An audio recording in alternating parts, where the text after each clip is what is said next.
at 7:01, Tammy. We'll call the meeting to order. Did everyone have a chance to look over the previous minutes? Yes, I did. I did not see any issue. I make a motion that we accept the minutes as Please turn your mic on. it is on. That's a green light there. Yeah, pull through. Yeah, no, the green light's on. Right? There you go, pull through. My apologies, everyone. Yes, I did have the opportunity to read the minutes and I did not see anything that I object to. I make a motion that we accept the minutes as written. Seconded. Motion made by Lance Lawyer, seconded by Brenda. Seconded. All those in favor, signify by saying aye. Aye. Aye. Any opposed? Alright. The reports and warrants, report and warrants are going around, Brenda has those. And we will, scroll their way through. Finances, everybody had the finance paper in front of them. Sat down. Everybody take a minute to look through that, see if there's anything that jumps out at them or corrections that need to be made.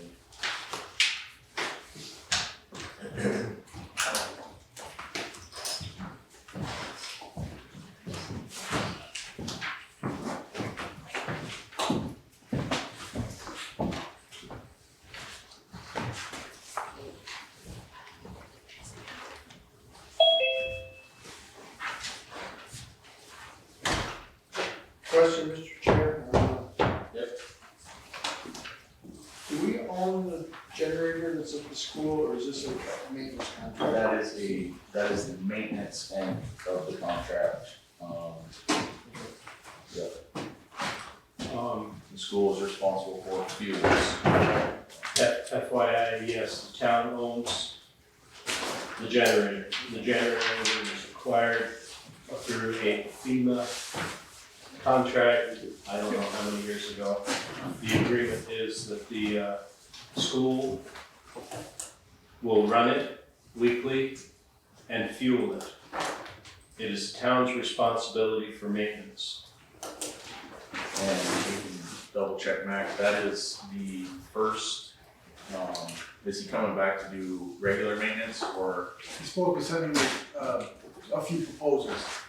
That I haven't seen yet. Okay. Not him, but a lady he's Yeah. supposed to be sending me. She hasn't got back to me, so I gotta recontact her with it. Alright, so if you were unable to hear Mac, he has a couple quotes coming from, that's Cat, Milton Cat, Yes. for generator service. You said Metcalf? No, Cat. Milton, Cat. okay, we're just going over the finances, see if there's anything that jumps out at you.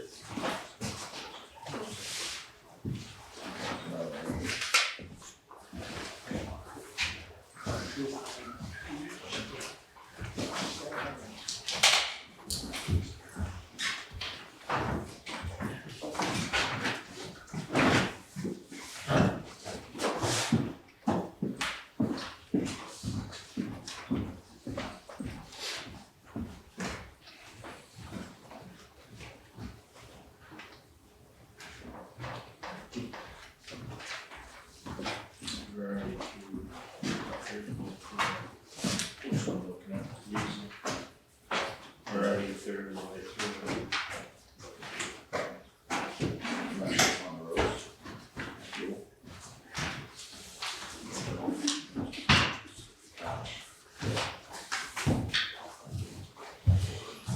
Any of our first meeting.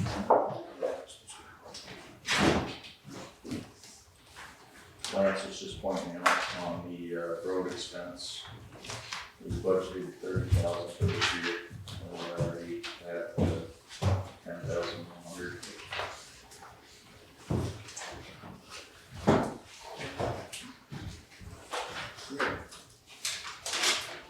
Technically, it's Where's this one? under equipment fuel on this one here. I'm sure that's, Yeah, oh, yeah. Probably do 2/3 of the traveling between January and April and November, December, or October, November, December. So you budgeted what, Josh? 30,000. 30. And we're at, And We didn't anticipate the price of diesel going up as high as it did, that's for sure. any other comments or questions on the finances?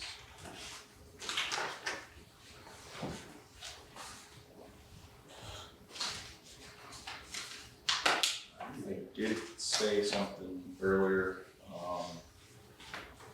what is everybody's thoughts on asking Maria to be here at one meeting out of the month, just to give an overview and quick rundown? They I wanted to thought we had already asked that. Well, we asked the previous treasurer, and when she was filling out that term, she was doing that. We have made no request since her. I thought when we interviewed we did, but. We asked about reports. I know we asked about that. But we're giving her We asked that the extra report insurance. be ready and presented to the select board for at least the first meeting of every month.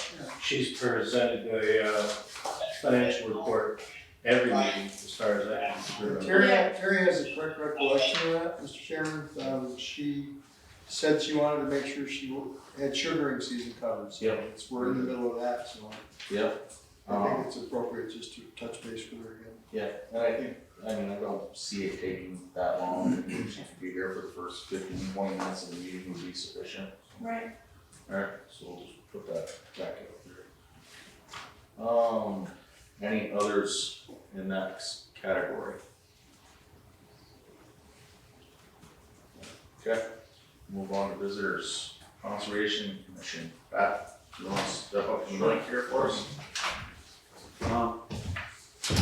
And just hit the push button there, so the green light turns on. And that's to explain like your side of complaints and a lot of time. Share the road and what we have here. Just a copy if you look at it. Not easy.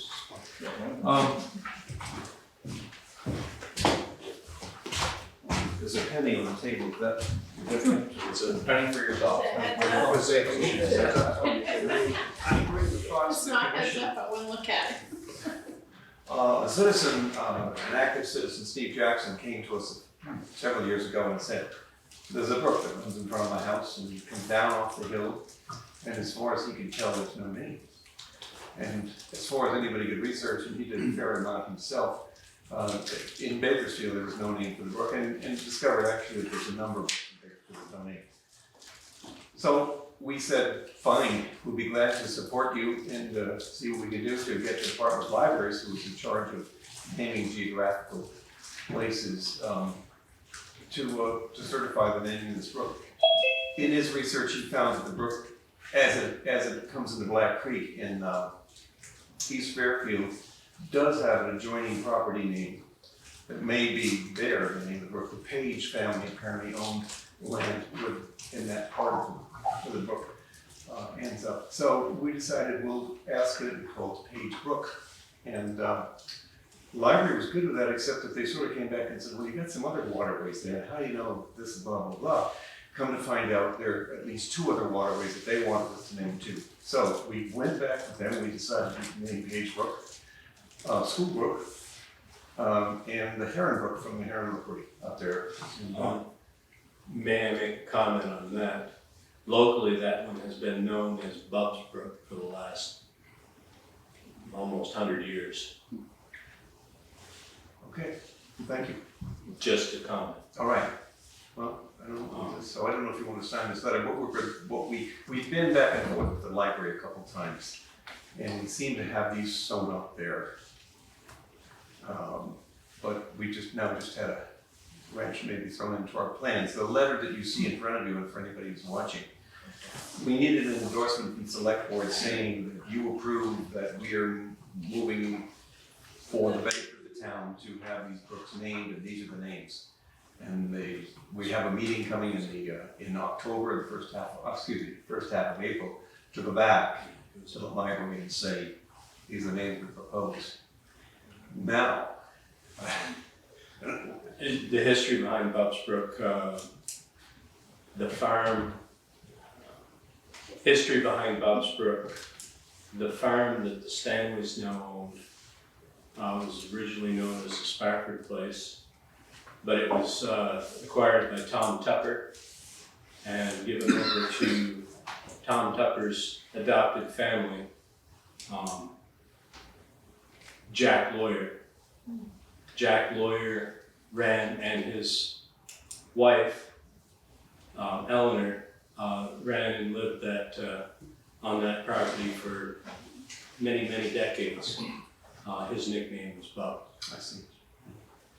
I lay no claim to the name. I'm just saying that it did have a prior name. It hasn't been listed on the map. We can No. find it. No. So that's It pretty just locally it has been known as Bob's Brook. okay. And that goes all the way down and crosses, it goes down to 36 and joins. Yeah. I don't, Page. what is the name of that? Page group. Page Brook. Well, that's what we're thinking of naming it. Yeah. Page Brook. Oh, so it joins Page Brook. Okay. Is that the one we want to call the Heron Brook? Yes, it joins Page Brook right on the Stanley property. Yeah, okay. Well, it seems to me that it's now, we've got a small tempest here as to whether to go ahead and ask you to sign these letters, it's up to you, or to send us back and say, change it. Question, Lance. Yes. Is any living heirs still on the property or adjacent to the brook? Lance? I live just up the road, and yes. Okay. My mother still lives there. Your sister? My sister, my grandfather's name is on the front of the school.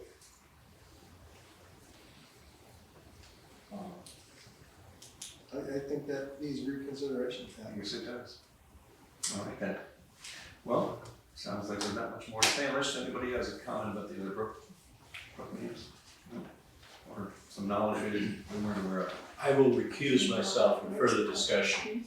And I will gladly give information. I will not vote. Okay, so, yeah, it looks like maybe just look into that a little bit more. That would be my suggestion, and then come back. I don't see any issues with the school brook. That's the one that comes off the old Manette's Field and down across. Yeah. Sure. Any other comments, questions? That property that is the Heron Rookery was Jack and Eleanor Lawyer's property. Okay. So for Page Brook, it looks like it rolls all the way down through East Bakersfield, down Yes. towards St. Mullins. Yeah. Do you or have you approached also the select board down there to see if they're on board with changing that to Page Brook, or is the assumption is once it Well, gets as to that? we understand it, Beacon's right there. I think as found was it either has no name or it is Page Brook down there. Okay, oh, it is already called Page It Brook? either is Page Brook or it is unnamed. I- The only reason we attached Page to it is because it seems to be right where old Page property was, where it joins Blackfeet. I only ask because, you know, it's kind of, we're trying to follow that, the brooks change names every town, so. Yeah. If it's gonna roll all the way down there, maybe we should try to make sure that they're good with that and just let it, even if it's just that little piece. Make sure they're good with paper, you know, if it's not already named, we may find out it already has a name as well. Well, we may not want to find that out, but if you say so. So, Bosbrook too, Yeah. or Duke, And that was, can I get that correct, it's Bob's, B-O-B''s. as Bubs. a Bob's or Bob's? Bubs. B-U-B-S. B-U-B-S, apostrophe, no? Well, it would be Bubs, yeah, it's in his brook, yes. Unless Possessive, the name yes. was Bob's. Okay, as long as I can remember, that's what it's been referred to as. All right, okay. There are other waterways in Bakersfield that apparently are not named, they're not listed on maps and that sort of thing too. So we were thinking, tainted as we are, we might be beyond us to try and name them all. Are you through with me, or did you wanna, are you guys gonna vote on this, or what? I think what we're looking for, is to have you look into it just a little bit more, Okay, and then bring it back to us, and we'll that's fine. make a decision then. Okay, thank you. Thank you. I, even though I put this forward, I will respect your opinion. Oh, first time for everything. Thank you.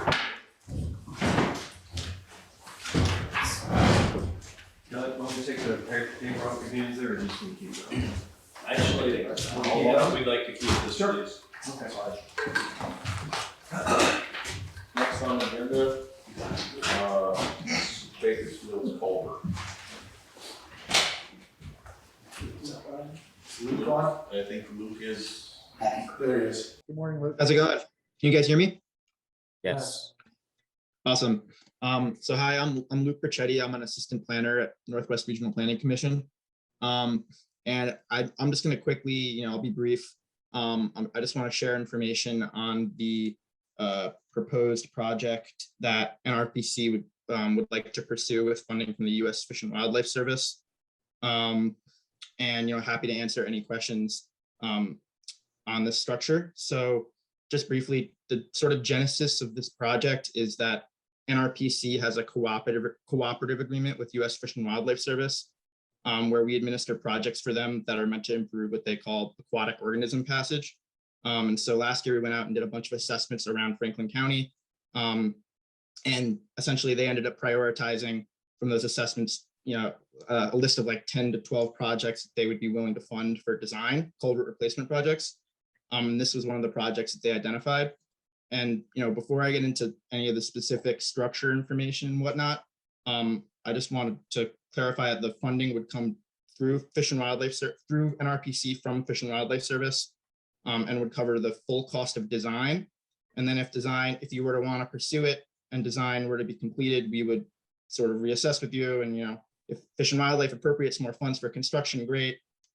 If not, you could sit on the designs, and, if the culvert were to fail at some point, you'd have them. But I just, want to emphasize there's no regulatory component. It's purely incentive based, and you would not have to pursue construction after the design were to be completed if you didn't want to. And if you don't want the design funding, that's also fine. We would just go to the next project on the prioritization list in one of the other towns in Franklin County.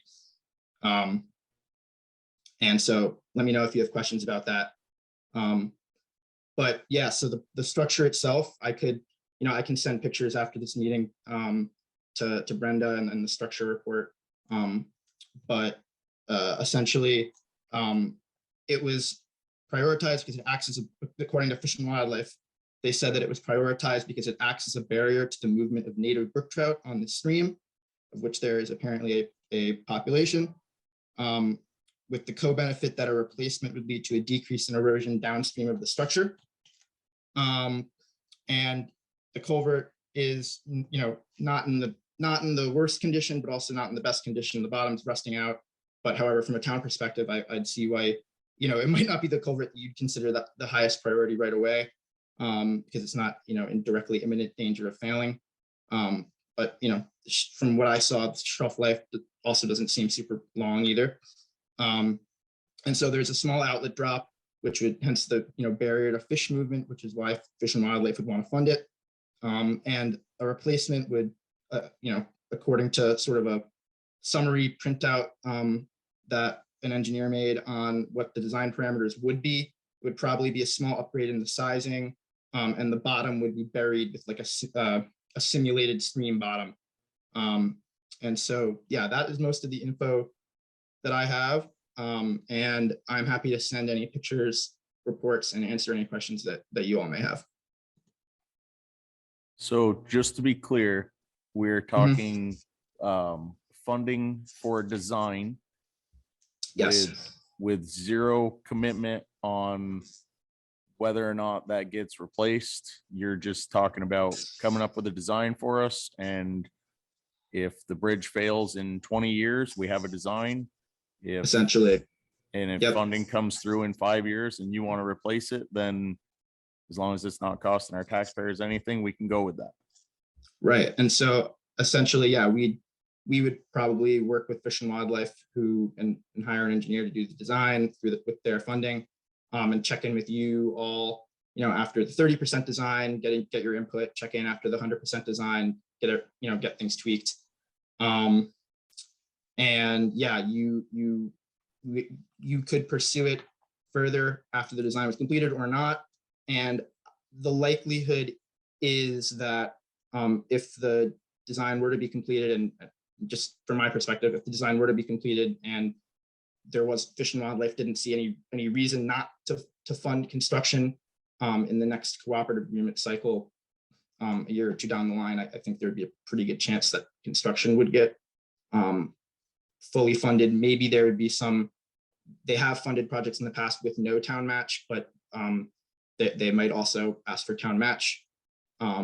But again, there would be you wouldn't be required to pursue the construction. But the design funding now has no town match attached to it. So it'd be fully on Fish and Wildlife's time.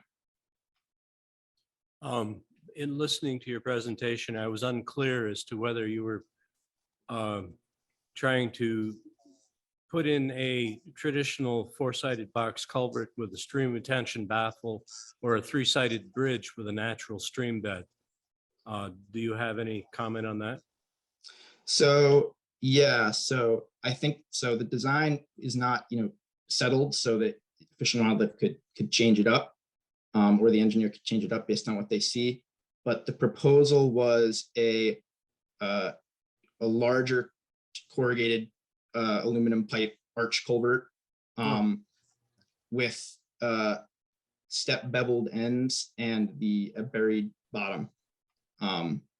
And again, I can send out if you haven't seen it, I can send out the summary that was made that has a little bit more of the detailed information.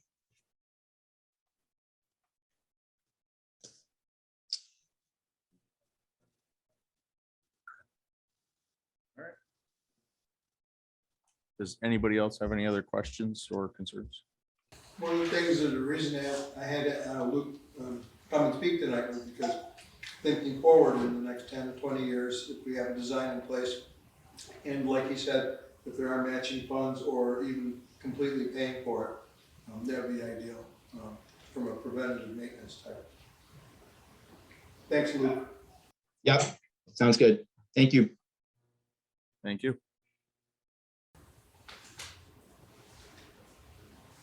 All right. And that's something we can talk about. I'm sure Mac has some input on that also. That's something we can talk about as a board for a while. When does he need a decision by? I think the funding is through this year. Oh, sorry. Thanks, Mr. Chair. I think the funding is through this year, but I'll clarify that with him when I make sure I have all the paperwork that I need. Luke, do you know what the time frame for that was, that you want a decision back from us? Sooner the better. I mean, there's no defined time frame. We're currently reaching out to engineers, about to put an RFP out. And I was gonna, because we're doing a package of projects, we're doing a bunch of other projects in the county as well. And I was gonna have engineers submit a proposal for this one as pending. And we were hoping to hire engineers by, I would say within the next month, 6 weeks would be great. I don't know if that sounds reasonable. Yeah, it does. Yeah. Okay. Josh, you have a question? Yeah, go ahead, John. You have a question? Linda McCall has a question. Oh, okay. Linda says, are you talking Penders, Brown's Pond? No, Linda, what we're talking about is the culvert over by the old John Blunt here, Snide Farm. Yeah. Does that help? It's a multi-plate there. East Bakersfield Road. Yes, East Bakersfield Road. Yep, crossing what's called Ross Brook according to maps. I don't know if that's what you guys call it, but Rossbrook. Okay. By Richard Wilkins must be. By Richards? Where he was, yeah. Just Yeah. yeah, and let me know if you need any more information, pictures, maps. anything like that, and I'll be happy to provide that. Perfect, thank you, Luke. Like I said, we'll discuss it, talk with our road foreman, and we'll get back to you definitely within the allotted time. Lance has one more question for you, sorry. I have one more question, Luke. What is the life expectancy of a galvanized steel multi-plate as opposed to a precast concrete structure there? I'd have to get back to you on the exact specifics of that. From what I heard, I think the life expectancy, if we were to replace it, would be, 45, 50 years from what I heard from people, but I could be wrong about that. So I'm not 100% sure.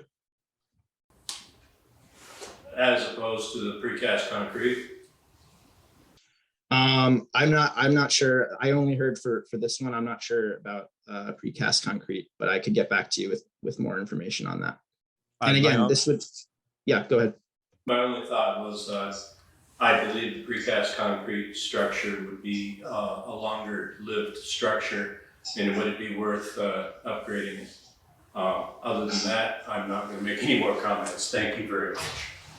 Yeah, sounds good. And I'll just add that, as you know, that was what was given in sort of a pre-design assessment, but as the engineers actually do the design, they might change what they would like to do. So.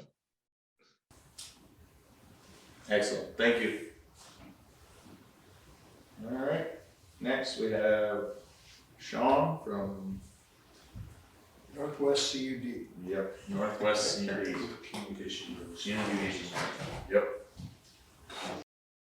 Good evening, everyone. How are we doing? Hi, Sean.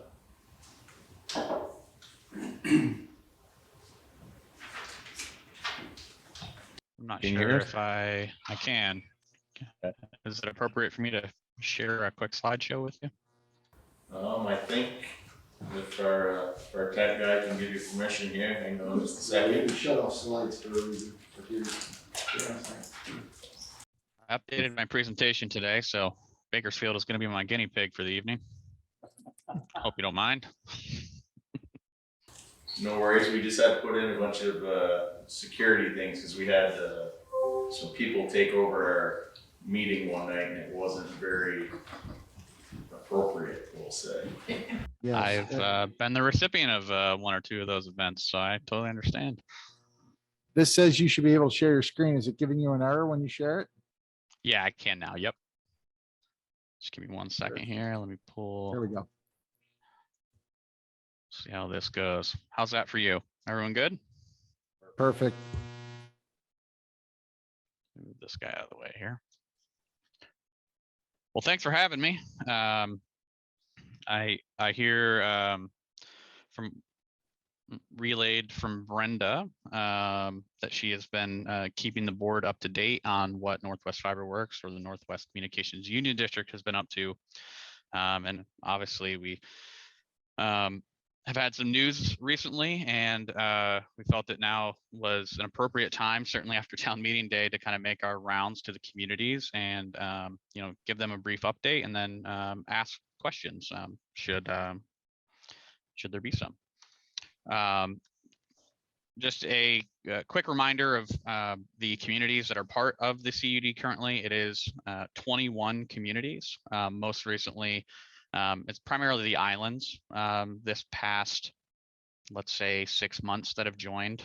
Alburg was on really early, but it was Isle Lamont, North Hero, Grand Isle, and South Hero that joined primarily over the last 6 months. At this point, we do not have plans to actively expand. We're at a point, we needed to reach a point when we needed to kind of lock in our scope on what our build project was going to look like and to plan for that. So we kind of reached a point where we said, okay, enough is enough. We needed to kind of move forward, and we felt like we were in a good position to do that at that point. So currently we're at 21 different communities. What this means, some of you may have seen this before. We're seeking a generational change with the organization. We want to establish universal broadband internet service to increase the vibrancy and success and security of our communities. COVID-19 really highlighted a significant need where all of a sudden everyone was at home and was heavily reliant upon their internet connection, where otherwise it was kind of taken granted for. So our mission, when we were created back in August of 2020, is to break the barriers of internet access for all communities. And our vision is to leverage partnerships and procure funding to connect Northwest Vermont via an open access fiber network to ensure opportunities for all homes and businesses in our region. Some of the goals we set forth from the very beginning, and I'm very proud to say that we've really stuck to the convictions of these goals and haven't deterred from them in any way. We want to provide universal access, so everyone has the same level of service. We wanted to use fiber to the premise or fiber to the home as the technology. Prioritize the underserved, provide a reliable and affordable access, seeking ways to accelerate the timeline to build. And then from the very beginning, we wanted to do some level of implementation by 2022, and we are still on track to achieve that this year. Beginning construction. Something I always like to do is, what is the problem? What is the issue they're trying to solve? Currently, right now, Northwest Fiberworks represents 29,176 premises, homes and businesses. Of that, 2,574 are considered unserved. They have no connectivity whatsoever. Over 7,800 do not meet the current definition of broadband, which equates to around 27% of premises do not have adequate connectivity for today. I went and looked at the numbers. Bakersfield is 77% underserved. I'm sure that's no surprise to everyone sitting at the table tonight, right? So that's the problem we're trying to solve. Every community is a little bit different, but generally we're looking at somewhere around 30% lack of connectivity for every community that is a part of the CUD. So this is probably the biggest news that came out recently, which is we've announced our model. What is our intent and how we're going to do it? Northwest plans to build, own, and maintain a fiber to the premise network, open access network. This network will universally serve every home, business that is currently not connected to fiber.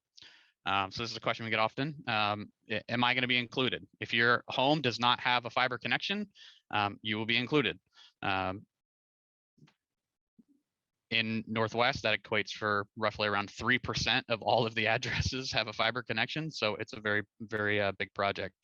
Our view of this is the network will create a marketplace for retail ISPs, telehealth providers, 5G providers, enterprise, schools, towns, and other entities.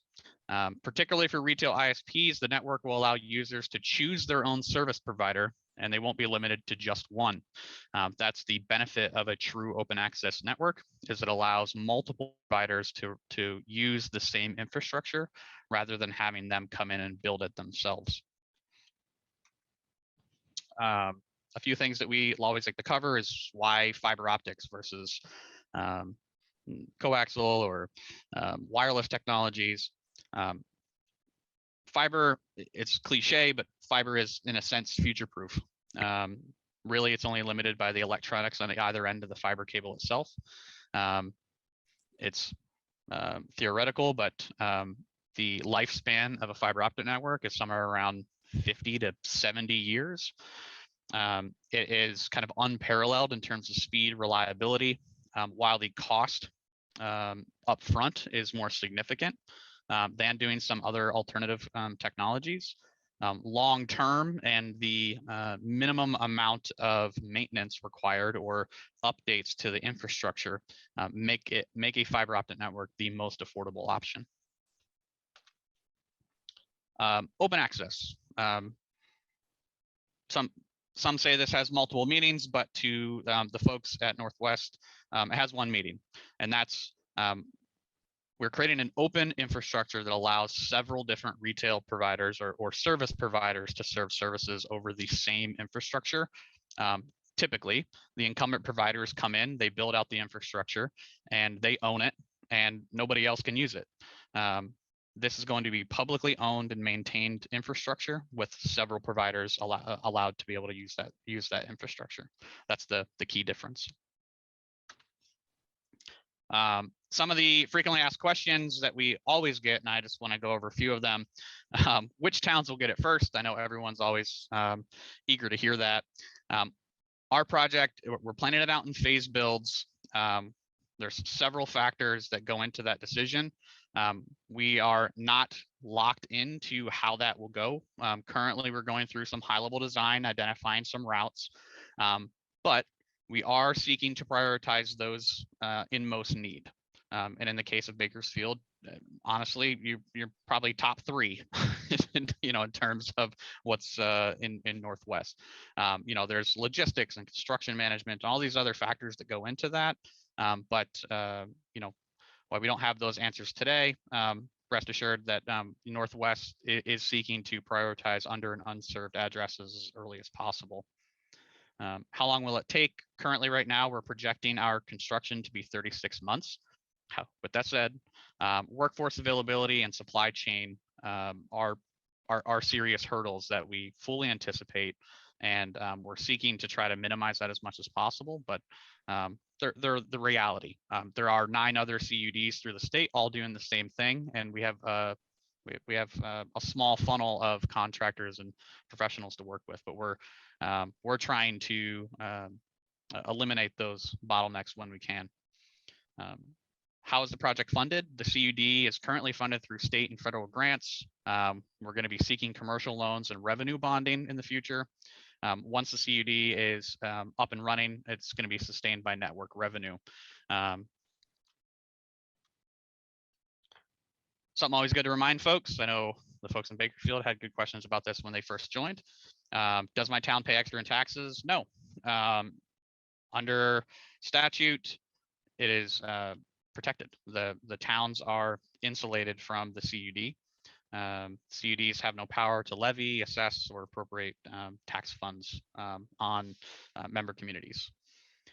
Something I like to always remind folks of, because I'm a strong advocate for broadband for many years now, and that's what the economic impact can be for the region and for individual communities. There's millions of studies out there now that kind of show, or well, maybe not millions, we'll say thousands of studies out there that show what can happen when a community or communities are highly connected.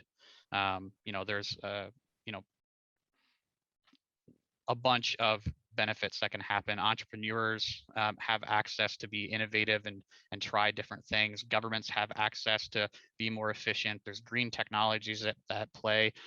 Simple things like property values can increase by as much as like 3 to 5%. There's all sorts of innovations and incentives to having a broadband, fiber broadband network within your community. Questions? Nice and quick. Do you see any significant cost changes to the end user? So right now, we did, it's in the news, so I can talk about it finally. The first retail ISP that we are working with is Google Fiber. They are a well-recognized, well-respected national ISP. They are committing to consumer pricing on par with the rest of their other national markets, which, to compare that to our pricing, is significantly lower than what is currently made available at similar service levels. So I'm going to use a gigabit of fiber, for example. Some other service providers in our area are if a gigabit is available, which is limited, are charging anywhere from $150 to $180 a month for a gigabit of fiber. Google offers it for $70. They are also seeking to introduce an affordable rate program, 100 over 100 megabytes over 100 for qualified households through the affordable connectivity program through FCE, which provides a $30 subsidy. and Google's committing to offering that for 30 bucks. So somebody could get, as long as you're also qualified through the FCC subsidy program, you could get 100 over 100 essentially for free.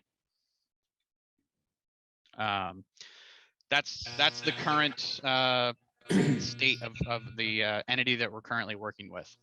Google is what makes our network work, or sustainable, is having that first ISP on board. We're calling it the first domino. Looking at the open access model that we're seeking to build, if you go look at other examples who are in their 4th, 5th, and 6th year of operation, they have 3 or 4 different ISP entities operating on that network. We felt the best way to tackle the affordability and availability issue was to introduce competition and have an open access network.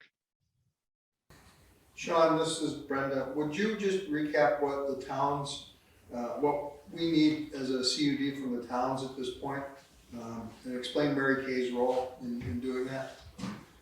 Yeah. So one of the things that Northwest identified really early is that I'm not Superman and I can't do this myself. So we hired some additional staff. So then we have 2.5, we'll say, staff members. We do have an administrative support personnel out of Swanton, and Mary Kay Raymond out of Fairfax. Mary Kay comes with a wealth of experience in the technical fields, primarily in cellular and project management. But it was, for us, it was important for us to have maintained control over the process and have local ownership over the project management and build out. Mary Kay is currently doing a number of things, but one of which is going around to all of the individual communities and identifying some local distribution points. Every community is going to have, we'll call it a local hub for distribution. So we're going to have our centralized office where the fiber starts. That'll go to what they call OLT locations, and that's our distribution points. Sometimes they can be at electrical substations, they can be on municipal property. Those can take the form of we'll call it like a 10 by 10 communications hut. They can also be in a small cabinet depending on the size of the community. Similar to kind of how you'll see them now, where Consolidated or Comcast have those little tan or gray cabinets on the side of the road. So we could accomplish the same thing using those same types of enclosures. So right now, Mary Kay is going through the communities and having discussions with road crews and town and village managers to identify some potential locations. There's nothing that is a commitment at this point. It's simply, what are our options? We're also looking for storage space. We're going to have reels of fiber and electronics and things like that. Just what are some options for us to have discussions on what might be available?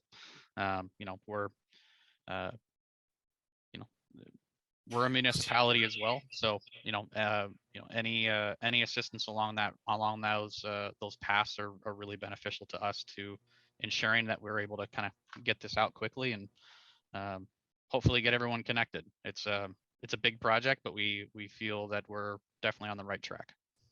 So Sean, my name's John. My question to you is, with regards to these buildings, seeing how you're providing service for a community, I'm assuming that you're going to need 24/7 access to these buildings, correct? Correct. Okay. And then the other question I have is, there's going to be a power commitment for the equipment. I mean, fiber does run across the light, but you still need power to run the switches and or routers. Yep, the CUD would maintain their own power requirements. And I only ask because if you're using municipal buildings, then either you're going to have a separate power feed into the building, or you're going to have use the buildings and somehow figure out how to reimburse the town for the use of the power, right? Meters, or we could, and our thoughts, possibly there's well, not necessarily buildings, just space on municipal property. How's that? So if there's a lot, or if there's available space behind an existing municipal building, behind a library, a school, where a 10 by 10 pad could be put down, and metered, that's likely, more likely what we're seeking, more so than access to a current municipal building. Is that more clear? It is, and then when it leaves the building, you're gonna run it over current power poles, indoor poles, correct? It's gonna be over air, not underground. And then what Correct, happens when aerial. you? What happens, have you guys taken into consideration the houses that, the power poles stop before it reaches the house by hundreds of feet? Are you then going to, I guess, trench it, or what's the thought there? So everyone's got a different scenario, right? Some households have aerial, some households have existing conduit, and some don't. We're committing to providing up to 500 feet. What we did is across the entire district, we took an average, and we actually gave even more of a buffer. We understand that some folks have 1,000, 2,000 foot driveways. Those are still really difficult to get to, but we're committing to at least 500 feet. And if there is existing conduit, great, we can pull it. If not, the homeowner might be responsible to put in conduit, or it can be buried. So there's a couple alternatives there. We're actually having that discussion tomorrow, funny enough, of kind of laying out, kind of clearly defining the different site types and kind of how that works. It's not easy, but we feel that by us providing 500 feet of materials and labor, that goes a long way, but rather than just simply running by the pole and just kind of saying, hey, figure it out. We are trying to meet in the middle, and the best way we felt was doing that was taking an average across the entire district of driveway length, which was like 480 feet roughly. So we kind of met there in the middle. And then my only other question is regarding the multiple providers. If house A is on Google and house B's, let's just say, using Comcast, and house C uses a different provider, how are you splitting those up? Is this going to be like you're going to need the providers to bring in their service at the central office, and then you're going to cross connect over to the individual houses using switches? Yeah, we provide the switches and the power. In a sense, we're providing dark fiber. The providers themselves are providing their own electronics. So they're lighting their own fiber and delivering the CPE, their customer premise equipment, to the home. So their fiber terminal and their router is going to be provider specific, but in terms of the actual fiber cable itself and the infrastructure, it's all owned and operated by the CUD. Thank you. Any other questions from the board? Seeing none. Thank you, Sean. And we hope that the next time we do one of these Zooms, the new internet will be in and we'll be able to hear everything you said. I'm right up the street in West Enosburg, so it's I feel the pain, that's for sure. I'm certainly one of the ones that has struggled with broadband since we moved out here, so totally understand. And we'll work to continue to update communities as we work through and hit some big milestones, and certainly let the folks of Bakersfield know that we're trying to get this done as quickly and as efficiently as possible, and hopefully we'll have some exciting news here this year. Excellent. Thank you. Thanks for having me. Have a good night. All right. Next up, we're doing parking lot paving. New services. We put in a new service. Next up, Brigham Academy. Welcome. New construction.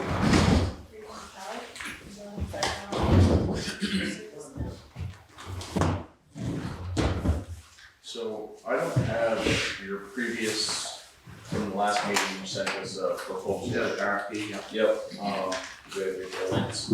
So upon looking at that, the only thing that we were hoping to discuss with you or throw out is possibly an option 3, which would be just the north and west side of the Brigham Academy.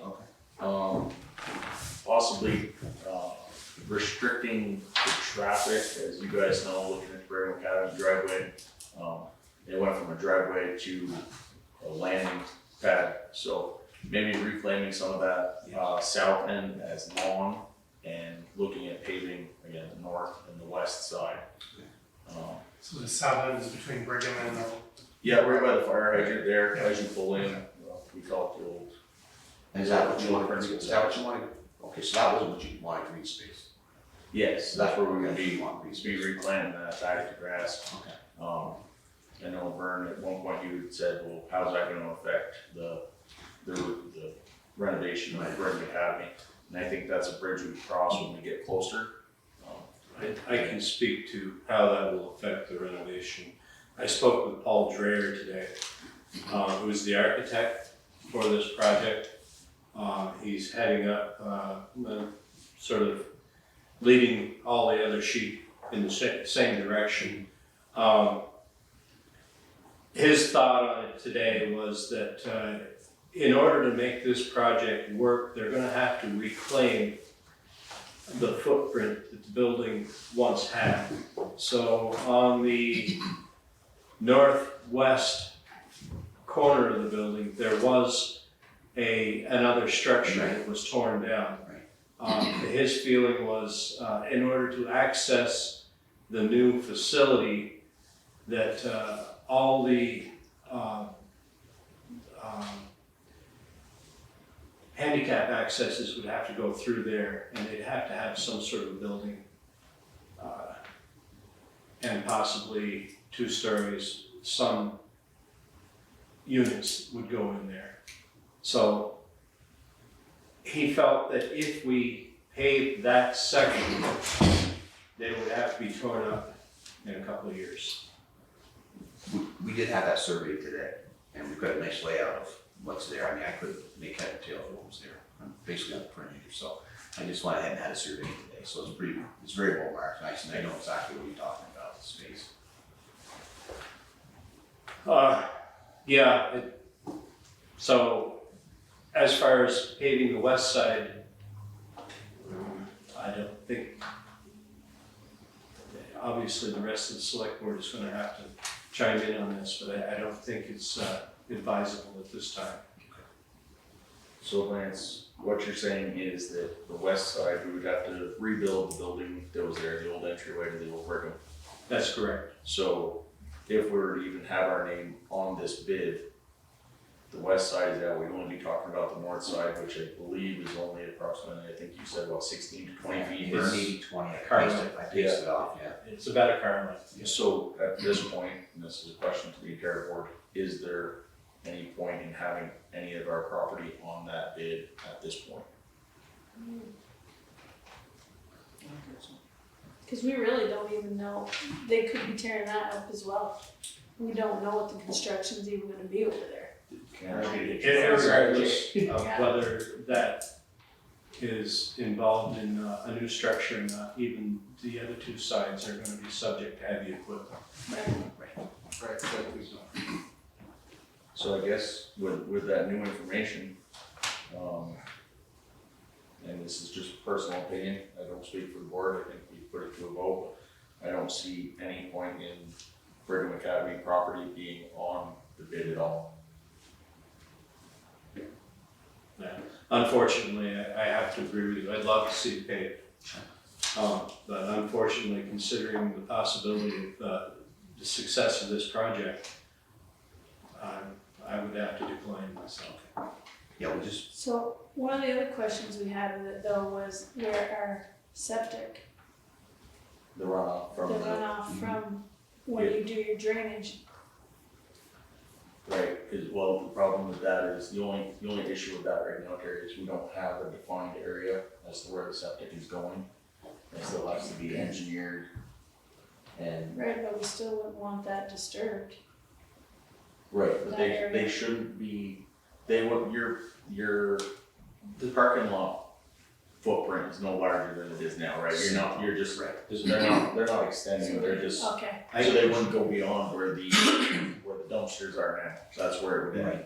I can guarantee that the septic for this new facility will not be on the north side, it will not be on the west side, and it will not be on the south side.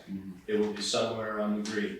Yeah. Or possibly the fire department property. and depending on how many beds you're putting there, how many beds, it's gonna be a good sized amount, I'm sure of that, so. If it gets renovated. Yeah. That's fine, we were just, Been there, done that, Morgan? we're just trying to be good neighbors, we wanted to make sure that everybody, and we're gonna do our best, I mean, we're gonna do it once, and we're gonna do it right, we're gonna dig this down, we're going down 18 inches, we're gonna have a good stone, set up, and it's gonna be done well, before we lose a Chevy in that parking lot. Well, your willingness to share this with us and bring it to us is very much appreciated. I hate to bring this up. It isn't directly related to the parking lot, but it is related to you, Vern. And that's the contents of bringing. We, so I've got. What are your plans? I've got 2 roll-offs coming in on April break, and whether or not that's gonna be enough, but I'm hopeful that we're gonna have everything out of there, by April break, if not soon after. Excellent. We've got, Excellent. we've got them dropping, we're gonna have them drop actually the day before April break to see if some of these teachers wanna get in. I was amazed at what was in there. So, yeah, it'll be on, and we're gonna do the metal as well, so we'll have it pretty well split up and we'll get it cleaned up. Thank you very much for that. No, appreciate it. Thank you. Yeah, thanks for making the trip here. Sorry, I didn't have that information ahead of time, otherwise we probably could have saved you a trip. I just got it this afternoon. Okay. But, yeah, so I guess at this time, we're gonna bow out of having our name on the bid. Maybe that'll make it easier for you guys. Yeah, well, I mean, just we were just trying to get everybody a seed cup on winning if you guys did it, that's basically what we know, it's not the most perfect scenario, but it'll work. Vern, could we get a copy of the survey? I assume you had a map. Yes, I'm actually, I have this one, but I had it resurveyed today, and I will get you one for sure. That'd be awesome, thank you. I have a suggestion in lieu of paving. Possibly we could fund filling the area between their pavement and the building with coarse gravel. So there's no. If we went in with 1 inch minus stone and filled it, put a fabric it down. would look good. Yeah. If we put some fabric down, it would look good. It wouldn't look as good as the pavement, obviously, but it would serve for the drainage and still allow, while the availability is there, people to park there. Yeah, and I'm gonna make sure that they tamp all the edges as well, because I don't want it to break away, so we'll have the edges tamped as well. So.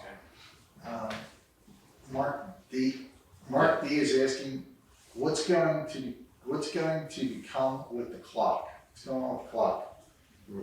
We're not there yet. Long-term plans, Mark, are to restore the clock. We're not there yet, but it has been discussed. Any other questions on the paving? No, nothing on paper. I don't know if the board wants to include this in the finished paving project when they finish the people that are there. Whoever wins the contract would go in and do this fabric and coarse gravel, or is that something that we want the town crew to do? Town crew. I would say to offset costs, it'd probably be cheaper. I'm just putting it forth. I'd say we need to discuss it more, because Yeah. we haven't even. Well, the only problem. It would be easier to do it as they're doing the project. Right. The contractor, you know what I mean? The only problem with discussing it and talking about it later, Terry, would be the fact that they couldn't include it if it was option 2. You know, say Pike comes in and does the paving, but they're also doing the fabric and the crushed stone on our property. They would need to quote that now, and that would have to be option 2. If it's Turn on the right. For my hoe? oh, Oh, thank you. Now it's documented over now. Do we have any issues with putting that as option 2? The north and west side,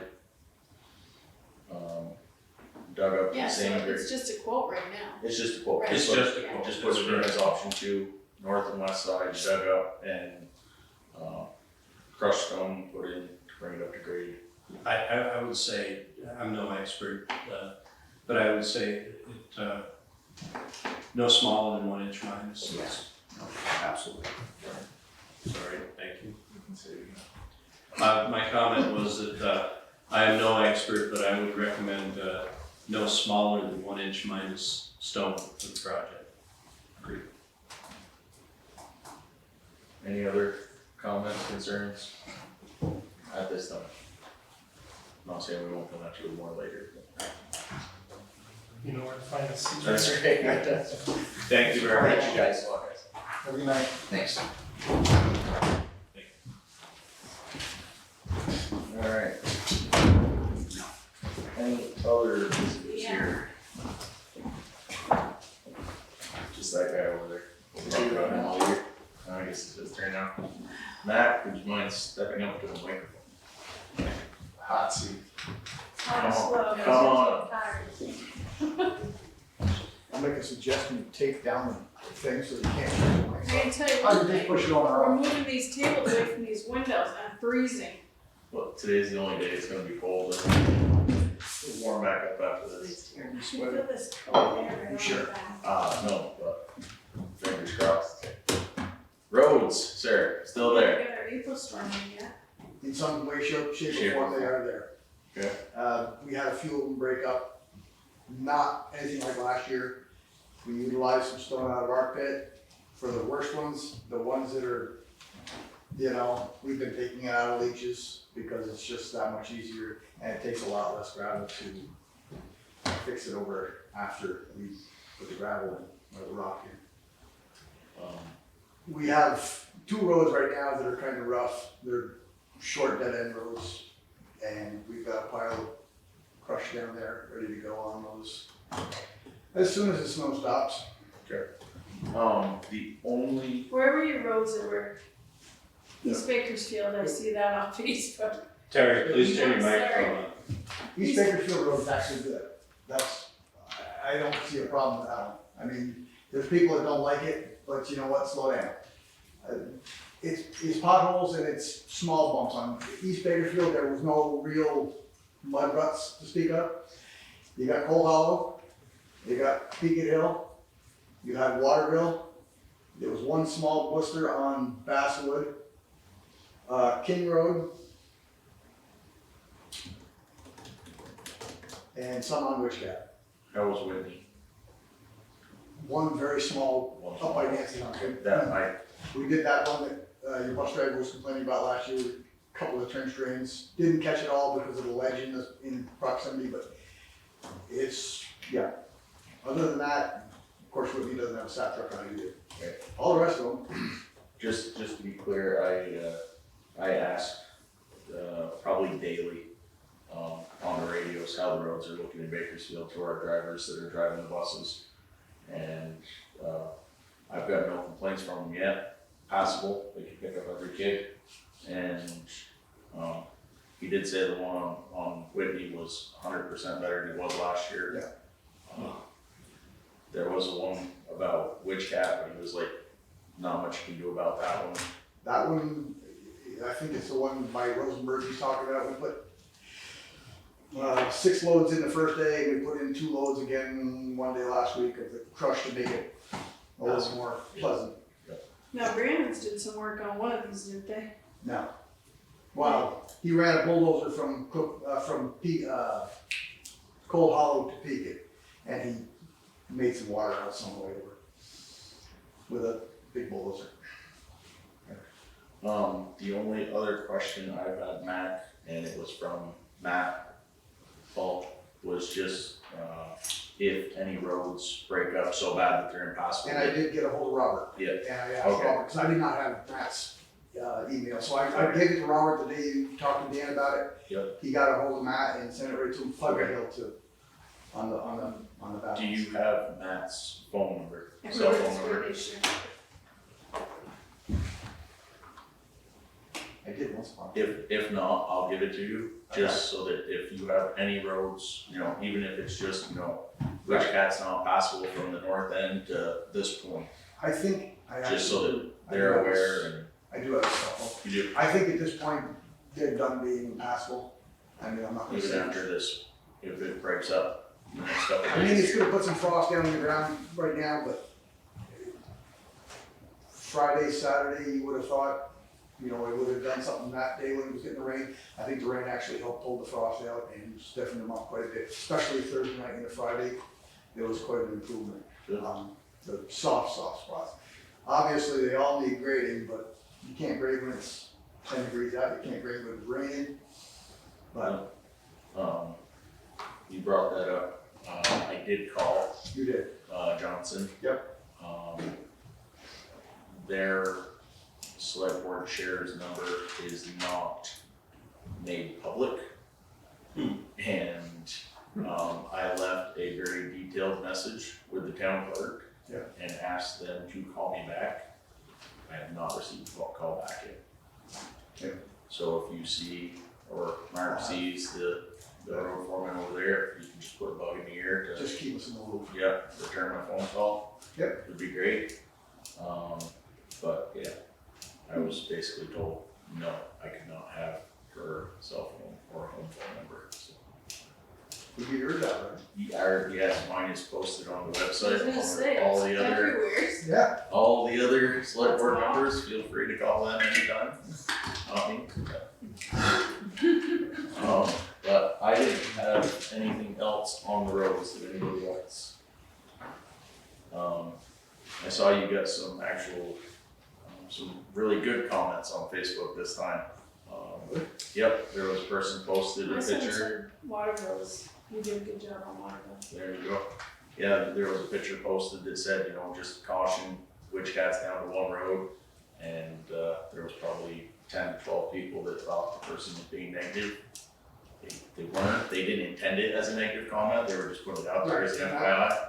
And there was a lot of people praising how well the roads look. I did hear that one comment about Witch Cat, and the woman that I think made it saw us go by with 2 trucks, but we backed down for the first 4 loads, so she didn't understand we put actually 6 loads in there, but it's neither here nor there, it's just.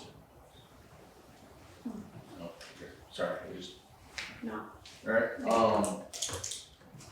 any others on roads, anybody? Oh, I don't know if there's a few update or not. Not further. FEMA, we were contacted again for some clarification on locations for culverts, which quite frankly had already been given, Several times. at least twice.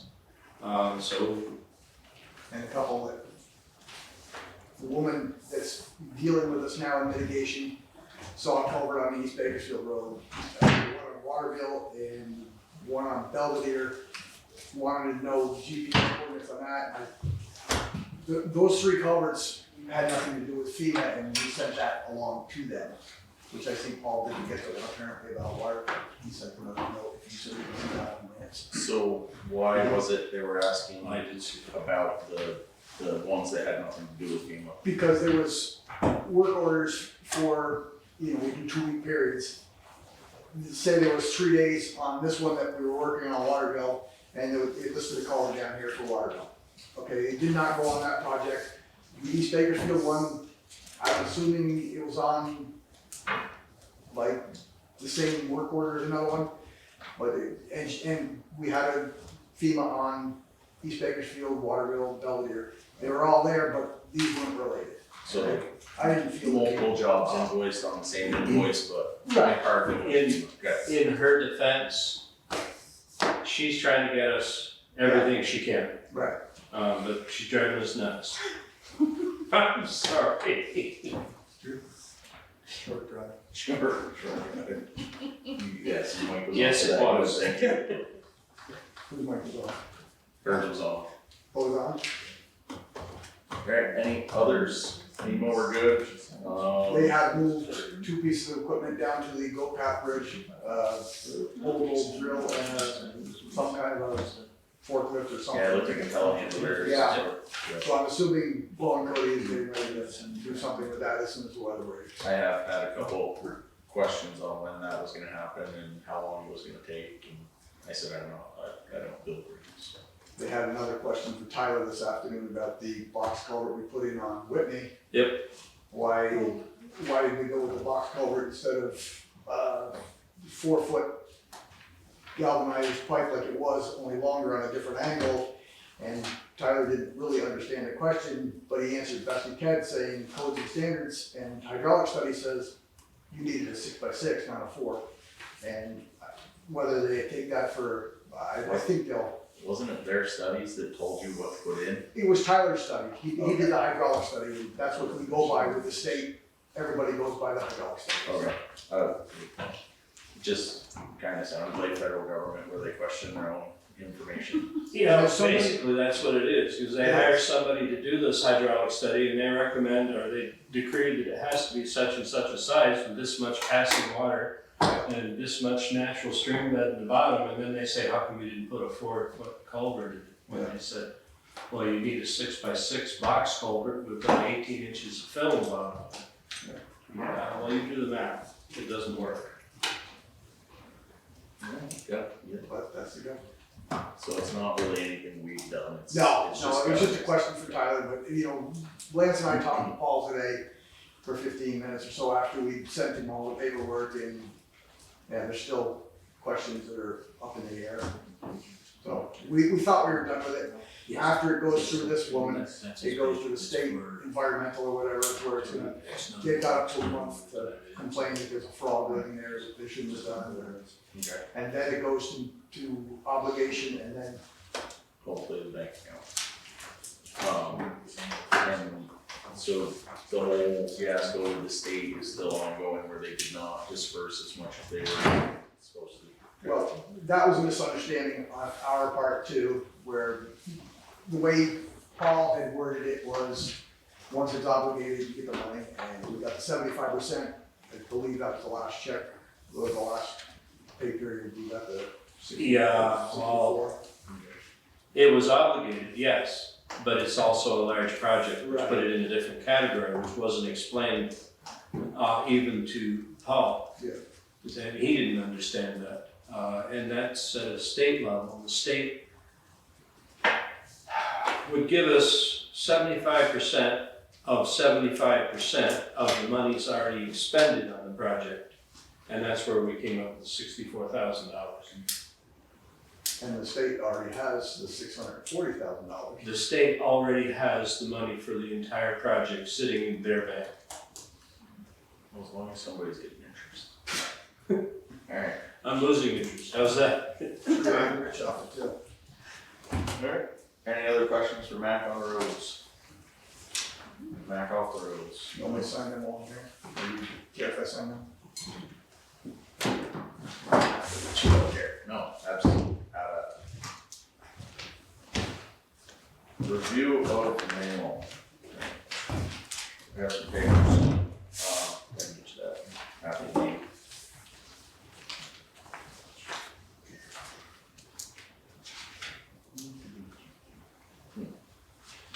This is for Swiss and Bloom, which they sent us one last year too. It is a, venue in West Lewisburg who does some catering with, Mark, Cold Hollow Catering. Alright. Yep. And for some reason, the state has told them that even though they do not host any venues at the property here in Bakersfield, it needs to be coded for liquor license. That's not why. That's not much. They can't give a liquor license at their establishment because they don't have the right septic. So we're giving them one for Bakersfield and we're using it in Lewisburg. This one is only for beer and wine. Not still, yeah. It should have to be beer, wine, and liquor because they serve all three.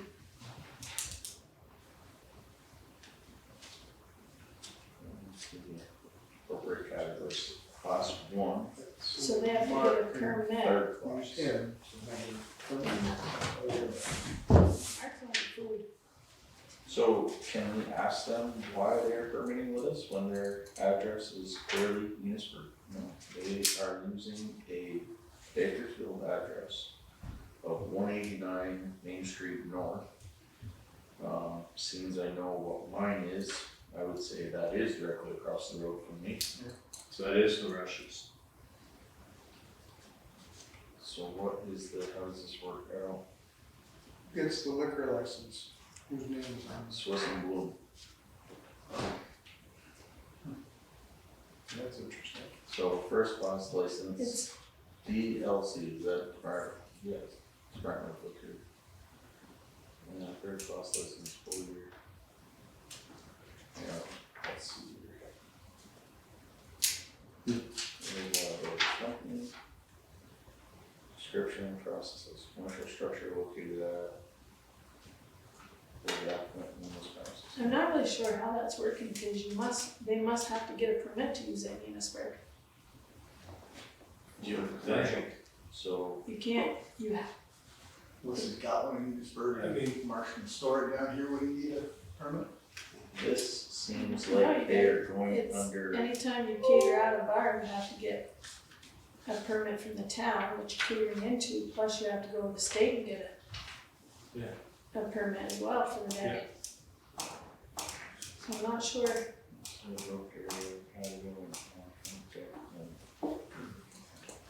I don't know why they do it through here, because I thought we put in a septic. I know before it was through the septic, but we can ask. Yeah, They don't even have a venue in the town of Bakersfield. well, they're saying that they're at It's all one eighty-nine Main Street. That's because. So if they were to use this permit anywhere else, that's their liability, not ours. Right. We're giving them permission with this to serve at 189 Main Street North, nowhere else, correct? I don't know, I'd have to look at what they're trying to. That's a good question, I understand that.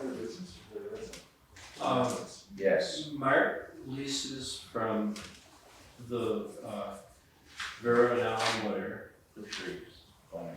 Well, it's leased by, I don't know how far that, it Well, was the other originally thing leased is by. too, this has got where they would,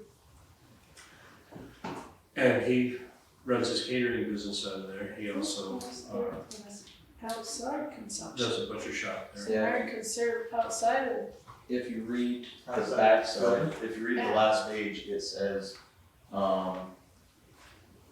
in roped-in area, front deck and front porch. Now, Maybe he plans on doing something. you would have a really hard time putting a front deck on that. well, I would say we wouldn't want alcohol served there. Sure walk for me. Oh, this one's a jelly. Oh, yeah, that was the Jolly, sorry. I don't, This one's just for. I don't know if I see any issue with signing it.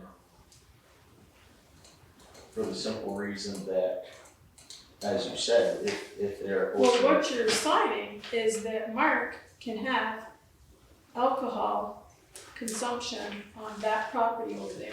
Right, That's what you're signing this for. outside. If he wants to then cater it outside of there, he's gotta get a separate permit, why not? Right, So the question is, do we want, You wanna have a bar in town? right,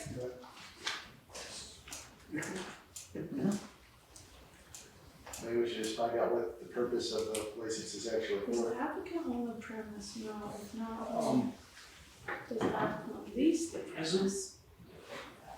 A permit to buy and consume alcohol on his site is different than a permit to just sell. Like the one we just had for Jolly, that's a permit to just sell. that one is to consume. And the one that Terry has is to consume. Okay, The Jollies is a yearly. yes, yes. Same as the, golf course, so that's two, I believe, one for the upstairs, one for the downstairs. And one, actually, I think there's a three for the upstairs, downstairs, and one on the carpets, yeah. And the general one that was open also. I don't want more. Clarifying question from that. No, I did, we need to discuss. Are you done with me, Mr. Chairman? I am. Does anybody else have any questions? Right back. I agree. Mr. Newell, just one discussion. Mhm. Say hello I to, think it should be Mrs. marked Ware? going forward if it's gonna be a Mrs. problem. for me. This is lawyer's supposed to be my house. Hope she's doing well. Yeah, I agree with that. Well, not necessarily. She's still Because crappy. if Lee's was catering She's still at crappy. a different event. It was cold in Lee's there when would I left. Apply for it, not the land. Not Good for night. the license. Right. She would be asking for the permit for the day. Okay. I'd like clarification. Lee's is. Yeah, because if you read the answers on this, it's not. Tammy, Now, if it isn't clear to us, Tammy, if you could reach out to Mark, or actually reach out to Swiss and Blue, which would be, P.E.G, right? Yeah. And see if she could give us some justification on that. If she can provide justification through email to the select board, would people be willing to come in and sign that? So anyway, Outside of the regularly scheduled meeting. I don't foresee them having any events in the near future, but I've been wrong before once. yes. So would you like contact each other? some of us with are here them? regularly anyway. Feel that that's. Because this is basically asking for that Yeah. outdoor Yeah. meetings to 10 marks. Right, that's how I understood it too. And I think if we were gonna, if we were gonna allow that, oh, sorry. I think if we were gonna allow that, we really have to reach out to those people in that area, as in your neighbor. Because I can think of a few in that area that would not want that. I'm all for it. Those are neighbors in the area? Yeah. Because this is asking for them to be able to. Maybe he's gonna sell her mixed drinks with his smoked. Barbecue. We very well could with this permit Hey, he opens it up on that for sure. by the court, but it says they're leasing the property. Yeah. It says they're leasing the premise. We should have, you as well. Okay. And then it's asking for the outside for his front and back. Yeah, but I'm pretty So, sure. yeah, I think you I'm get pretty asked sure more if you, questions. the way I read that is the roped off area out behind the barn and the front porch where they all go stand at Swiss and Blue. She can't do that through I know. us. I understand what you're saying. That's just how I interpret that. And that very well might be, but you can't do it in the town of Bakersfield for the town of Enosburg. A structure in the town of Enosburg. So maybe that's also a reach out to, the town of Enosburg's, or see why they're not going through them, or if they have gone through them also. Doesn't the Swiss and Bloom already serve alcohol at their site in West Enosburg? Yeah. Okay. I guess I don't understand. That's the problem I have. We don't understand. Yeah, so So we'll get I clarification I on can it. send her an email with all you guys on there. So if she replies all, you'll get all the information. That sound okay? Yes. Yeah. And Carrie, the other one is the Jolly right there for beer Is that right, sales. did Jolly? Oh, maybe you did, it's on the back side. What do you mean it's on that? If you signed, it'd be the second page. Oh, no, I did that. I thought we did it last month, or was that just? No, that was for the country club. They just submitted 3 of them for all 3 locations.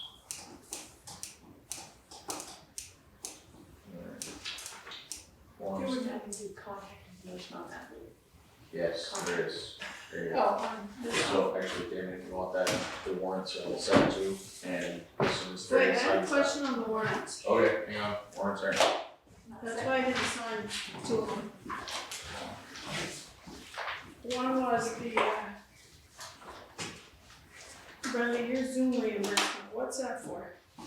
I thought are we still, Annual, the town has the Zoom. so that's for this year? Yeah, it's for all the Zoom meetings that are. Okay, I thought we'd already done that. Yeah. For last year. Last year. Oh, every It's year. annual. Okay, Thank you, it's good okay, clarification. that was just the question on that one. And the other one I didn't sign was the equipment for the,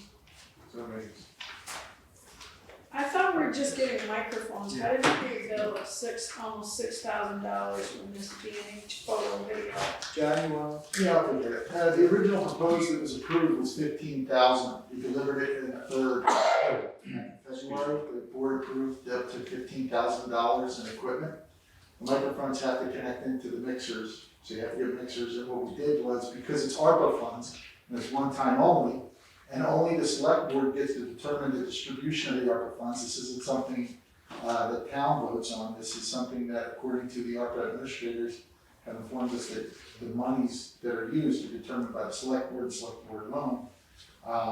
When you initially, as I said, when I presented it in February, I got the approval for up to $15,000. They delivered it 5,300. Oh, I guess I misunderstood that then. I thought we were talking just replacing these. We did, but there's supporting equipment that works, that makes these work the right way. That's the problem with snowballs. There's a box on the other Right side here. of the ambulance. I'll show you it after the meeting. Alright, so I misunderstood that the first round. Gotcha. Well, the first round initially was last year when we put together equipment that we're using about half of what we bought last year. Yeah. TV and all that. The TV and the, The problem is the sound equipment and all that was purchased last year just doesn't work. And the feedback from the town's folks was that it was horrible. we couldn't hear. We couldn't hear it. Linda McCall does have a comment. Okay. She did say Mark has a for lease sign on the old garage section in his building. Maybe they are leasing that. It's possible. Thank you, Linda. Find out. I thought there was an exercise place in there. She's going to They're gone. My wife was very disappointed. Oh, the exercise place is gone? She got COVID it out. She could not sustain it with, her group business was much stronger than just the individual coaching. Oh, that's sad. It is sad. Terry, Do you get this too? sorry. Terry, you requested at the last meeting, a request for Yes. proposal. There's that and a envelope, Okay, if thank you wanna you. deliver that one. Yes. There's. I have to go there tomorrow, so. Perfect. Is this the internal audit? Yes. There's 2 more envelopes in here and 3 more letters. I'm gonna put these back in the select board box. So if anybody else is going, get your taxes done or whatever, and wants to bring one and see if somebody wants to give us a quote, by all means. I've not resent those to anybody, That's- did request for that. We only got the one, right? Yeah, I think if we could send it to the same 7. What was that one in Enosburg that, Parent. is that the one that's in the brick building where, Yes. the The cable old used to be? Yeah. telecommunications building, yes. Okay. And I know you would know what that is if I could think of it. It's Chad Parent's wife, Yes. It is one of them, yep. Lindsay. Lindsay, there it is. But yes, if anybody else has, Tammy, if you wanna send that out again to those, Can you forward me that email so I can dig through it? unless you want me to dig through. Well, you're a quick digger. But You there's a- came up with that like That's Jack because there's Sprat a, last there's a week. search button in the email system. I know, but So I millennial just versus put right boomer, here, I just go, millennial versus boomer. Tammy. That's right. So, I'm still struggling with my email. Oh, you're quick. Ever digger, since Josh. they changed That's this, just how I don't know what they've done. Before, it would just notify me that I have an email and it'd be right there. Hey Tammy. Yeah. Check your inbox. No, don't, because when you fire up that thing, it doesn't stop dinging for 20 minutes. You know, I don't even know if I have it. Oh, that's, Oh, yeah, it's here. I was wondering why it's so quick. It's here. Alright, These are mail. Audit's done. did you read over these, Lance? Yeah, I got just one question, bridges. There Okay, it so. is. Boom. So what we have here is a list of agency of transportation, what do you call them, Matt? I guess I should have talked about this. That's for completion of the one-way project. Matt? Yeah, is the bridge across Brown's Bridge there, is that considered two lane? No. Two lane? Okay, so I put that as an exception on the town road standards. This is not. Is that the only one? For sure, maybe attachment. For now. Okay, that's all I have. This doesn't Thanks, need Brett. the 7 originals. This is just you guys. That was the one you just gave me, hang on. I didn't go down there. Dig deep.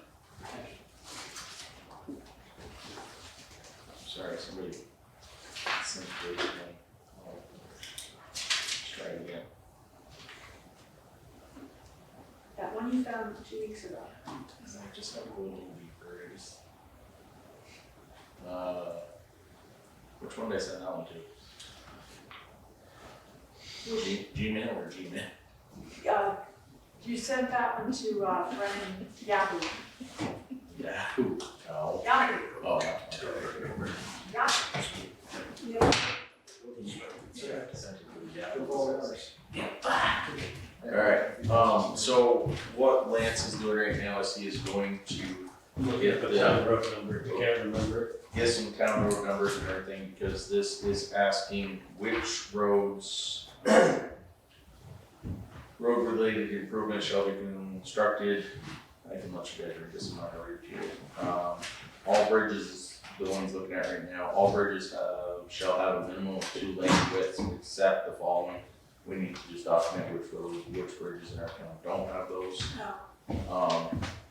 It's the same thing that we looked at when we did the road walk over in East Bakersfield, which is John's house, with slope grade, just stating that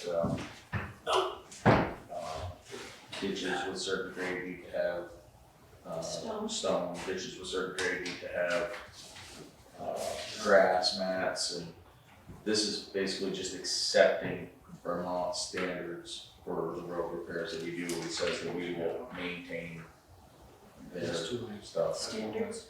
There's also one here, town road policy. It's one way. You gotta slow down. Basically it's mud season. It's school repairs. And easy ones for bus drivers. Who's that from, John? What will we do for mud season? So what this one says is all vehicles operating on town roads in excess of the posted weight limits do so at their own risk. During mud season periods of abnormal rain conditions, certain roads will be closed at the discretion of the road commissioner. Vehicle owners will be held responsible for damage done to the roads from operating over posted weight limits. Oh, really? That's, everybody's happy with that one, so no. That's gotta be existence. Yeah, it's a forever one. There's nothing new here, it's just, we are a new group, so we need to have everybody's.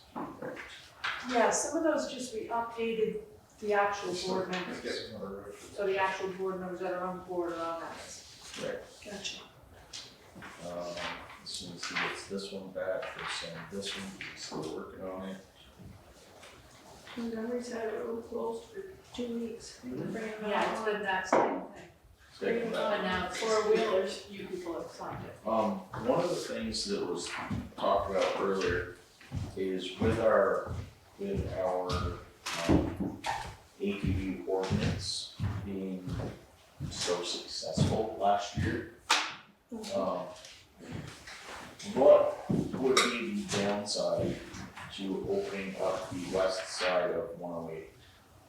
Our reasons prior were there were no connecting trails for that side to be open to, so there was no reason. I've always wondered why. At this point, there's no connecting trails on the east side either. Right. It's just the town has opened their roads, so. Can we make a motion to amend the ATV ordinance to include all of Bakersfield's roads except those noted with signs?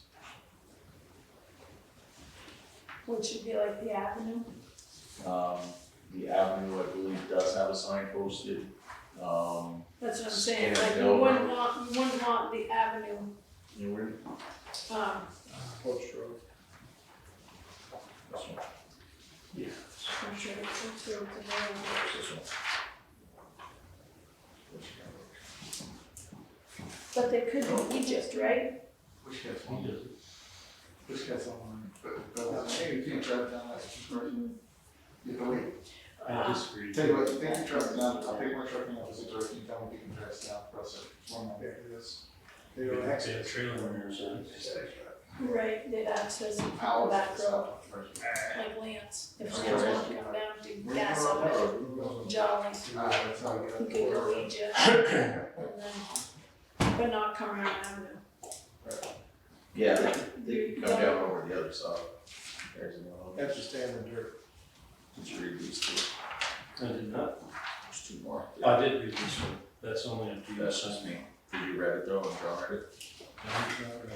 So Josh, we have to think about what roads we don't want open, right? Okay, yeah, so that's fine, I just wanna put that out and see what the dealers were. We can, I think we can amend that, Just going forward. yes, unless you sign both of them.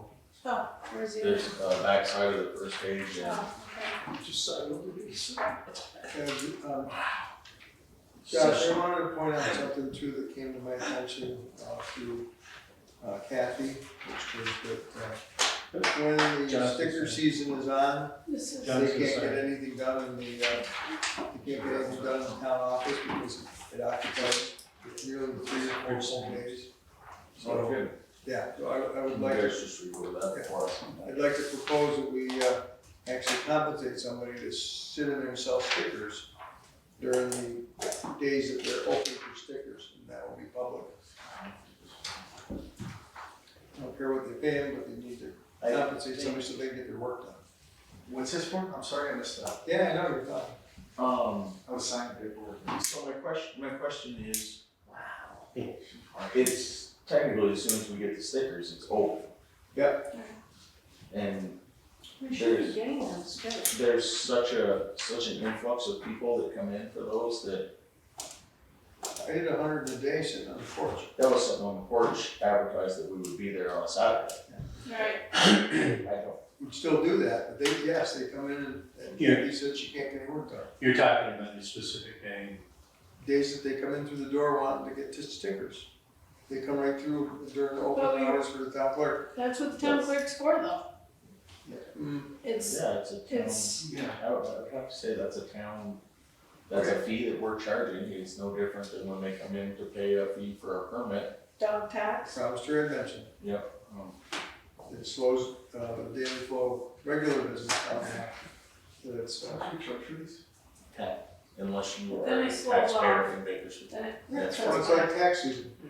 Yeah. You're a tax, you haven't called it a lot for that. Right. it's like my season, it's gonna start April 1st, but they won't come in and they So that one right there, you just gotta read over it, so that's some fees. I mean, you guys sign all the other ones, I kind of passed them along. Try to be the last person to sign them, that way there's no questions. I agree. Did you, review with the STP? Waiting in the afternoon. I'm just saying the town clerk is very close to whatever they saw. You're saying the percentage of the time? Yeah. Should be percentage, but that's part of normal hours of work.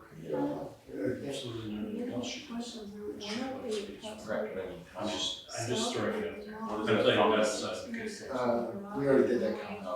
I'm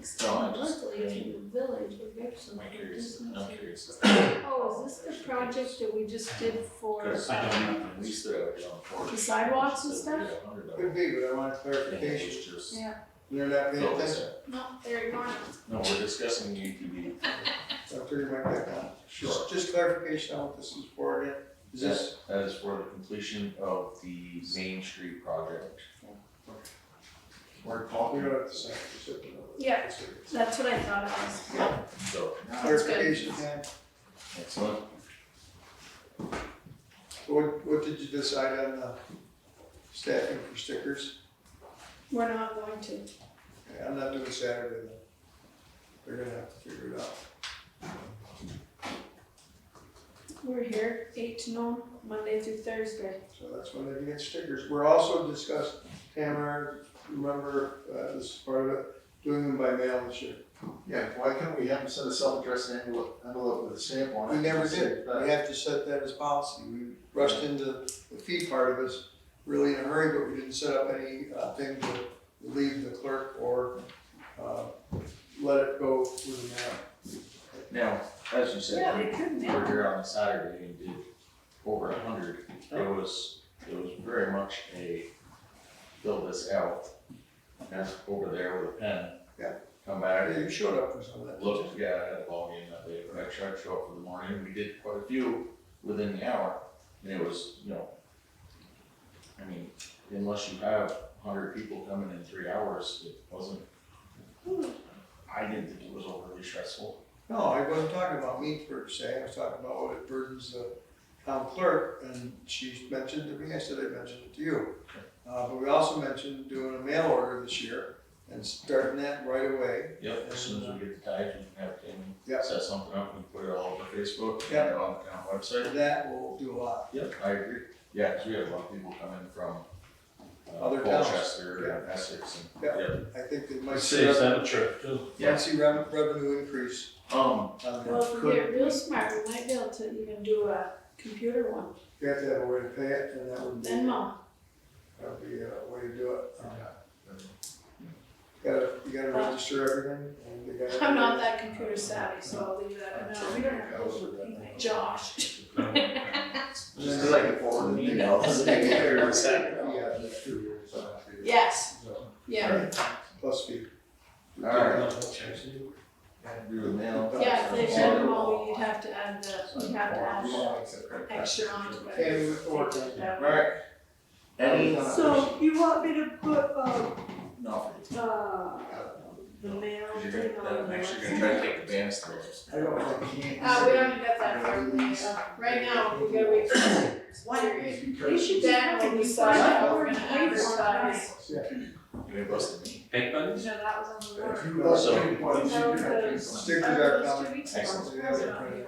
We'll figure out a mail Or order. they'll let me know that they're not. I'll go get them. I'll go get them. Yes. See what else can be done. We should have bright yellow. That's why I say. Yeah. Okay, so, stickers will be here soon, so if anybody out there or that watches this within the next couple of days, we will post when they're in and when they're available, and we're hoping to do a mail to order system this year, which will be helpful for the out-of-towners that like to come up and enjoy our back roads peacefully. At this point, we have conducted all board business. Is there any others besides John? Wow. Wow. Josh, you wanted to talk about opening more roads. Do you wanna do that tonight, or we wanna put it on our agenda so we can think about? I wanna put it on the agenda so that we can discuss and come up with roads that we do not want open. And possibly talk with Mac about maybe getting some no ATV signs for certain sections of road. I'd also like to have citizen input on that, specifically Rich Cat Road. They asked us to pull that out last year. and That's already open. They still had signs, they had signs 20 miles an hour. Those are ones that didn't get removed from the ATV club. Alright, so we have. Just a reminder that I agree with Josh that it should be on the agenda because any decisions we made on that tonight, Null and void, because it's we not. could discuss it, but we can't. Has to be part of. Yes, Has to be warned as part of the agenda. That was another on roads, and I was just looking for some input as to whether or not it warranted a discussion, and as it does, we will get it on the next agenda. Yeah. Alright, let's have it, John. So Zoom wise, and this is directed towards Stanley and Linda McCall, who's still on. We are going to consolidate all these phone numbers that we use. We're gonna have one phone number for every Monday of the month, and so far, That will incorporate the planning commission on the first Monday of the month. The second Monday of the month will be the select board. The third Monday is open in case, one of the other commissions or something wants to use it. And then the fourth is ours, but it's gonna be one number so people don't have to go searching around all the time. So Tammy, the number we're using is this number, the fourth Monday of the month is set up for every Monday moving forward. So remove the second Monday link Correct. and just change it to Monday link, Monday meetings, Monday meetings. every Monday meeting. The other thing is, What's the number? No, it's an email. It's a link. Oh. It's It's a a link, link. it's the link on the Sorry, website. it said no. Oh, oh. and we wanna make sure the website's updated. What is that? So that was one. Two, as I had mentioned earlier, briefly, was the trainings. We need to make sure that we cover the League of Cities and Trainings for open meetings. There's a lot of stuff in there that you wanna, and I'll forward you a link, I went to it.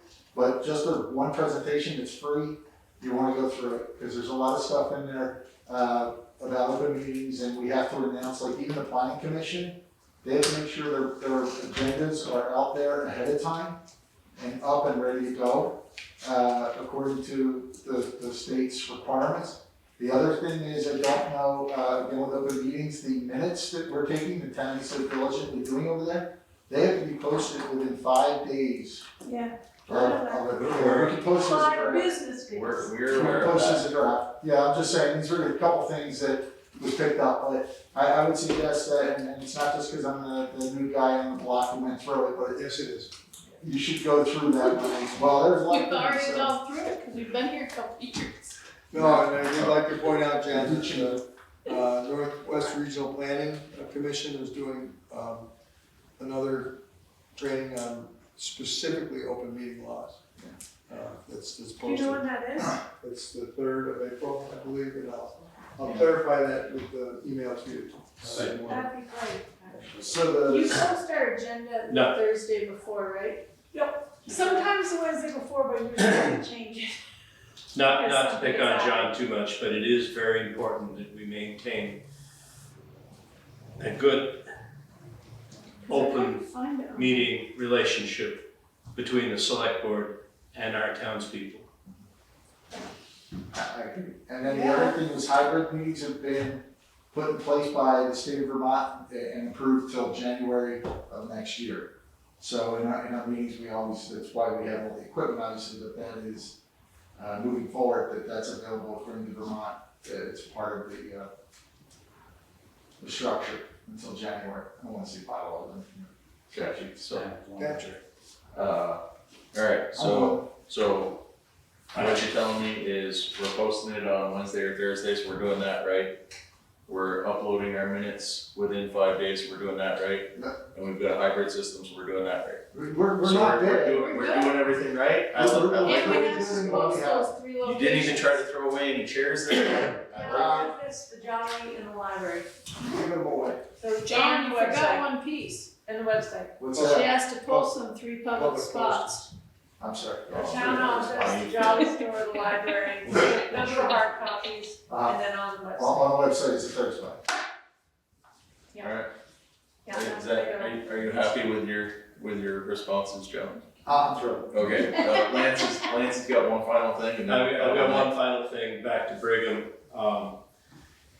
The gentleman that is in charge of the project has failed to include the Bakersfield Volunteer Fire Department. I reached out to Paul Stanley today to make sure that they were aware that they are considering using part of the Volunteer Fire Department's property for septic. It's not sure, but they are trying to plan when they come up and do their test pits, and they want to do a test pit on the fire department property and had not connected with them yet.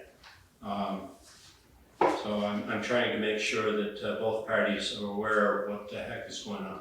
And what happens if the fire department says no?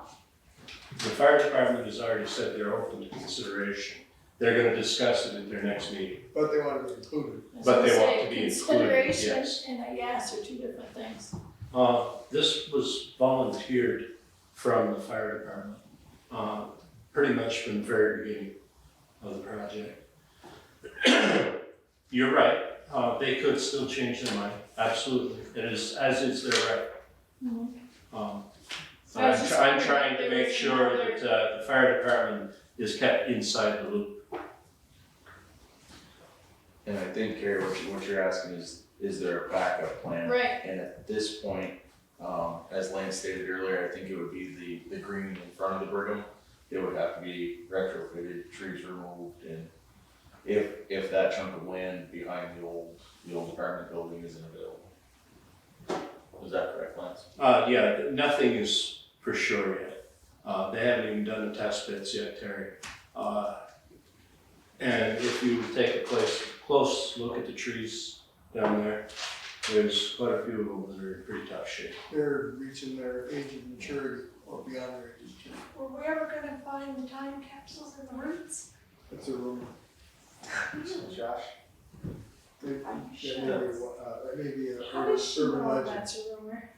That's Maybe that one up. I haven't done it yet. that's a rumor Nobody's that dug was. it up, but I mean, The rumor came from somebody that was my there, family, right? grandfather, Yeah. my great grandfather, who was People probably that around were when trees there, were planted, Linda, when they And were you probably down. heard from the ghost at Brigham. Start digging up. still there. I need a big I truck. just know that was, we were definitely not gonna go carve that into a picnic table. So, any myth or legend that we could come up with was definitely gonna fly there. Mr. Chairman, would you entertain a motion to adjourn? Not yet. I had a couple Oh. things from Linda. I'm sorry, I had a couple others from Linda. Oh, good. Linda. Linda would like to know the status of the ARPA fund applications. The Historical Society request is waiting for the application. That was her first, she has another. Okay. You want me to go to the other as They well? want I don't some of have the an answer. ARPA money, is that what she's saying? Yes. Mr. Chesney status for the ARPA fund. The other she had was there is an approved design on the fire department lot that was done by Travis, man, my eyes are bad, Besley, when he owned the Elias. property. Travis Belisle. Wow. The name is Belisle, and it's No, it's irrelevant for the project. Right. Okay. Completely different Thank you, than Linda. bedrooms. Did you? Okay, and the time capsule, that's not a rumor. Every freshman class that's planted a tree, put a jar under the tree with the names of the class members. Yeah, that information that I received came from my grandfather Sam and Yep. great grandfather Earl, and probably Rupert also. But, yeah, I didn't think it was a myth, but I haven't got out there with my pickaxe and tore apart that 4-foot stump yet to find it either. Make some dowsing rods. I can find water. I don't know if I can find a jar. I guess it'd be a challenge. Yeah, you can. Yes. Excellent. Thanks, Linda. So we're on record that there's time capsules under the trees. Thanks. Okay, so what's the status of ARPA? I probably should discuss that on a townwide meeting with regard to that and what we're doing going forward. But right now, our ARPA funds have paid for the sound equipment that we've got, and the application is done, and it got, John actually did an application, complete application for it. John, you want to tell Linda what we ran into when we talked to the administrator from the Vermont League of Cities and Towns? Absolutely. So we completed the applications and went through their process. They enjoyed reading the multi-page document, and then they told us that there has been a change in the funding and the distribution of the funds. That we have been informed that the application really is not required anymore, and that the categories for the use of funds have become very large and broad. For instance, we could buy a new grader with it. We could, if we wanted our own personal helicopter, we could justify a helicopter. So the funds that we have received become very much a very broad range of what we can use them for and how they're used. And as I stated earlier, it's down to the select board to determine upon the use of those funds and approval for them. And that actually, the treasurer issued their final approvals on that, just after John completed those his phases. He worked diligently for hours to produce an application that met all the criteria, and they looked at it and said, yeah, don't need it. So we should have that discussion on a much broader basis on how we can use those funds and use them properly. Suggestions that have come in from the citizens are speed signs on our new raceway. That's also called Route 108, north and south through the village. So that may be something that we can do. That's only about $15,000. That's a state. Yeah, but they don't patrol the road for speed, and we can mark it. Well, that is the one thing that they made clear, we really don't wanna use the funds for things that are funded from somewhere else. Yeah. So if you can get the funds for watershed improvements somewhere, you should be using those funds, not the ARPA funds. Right.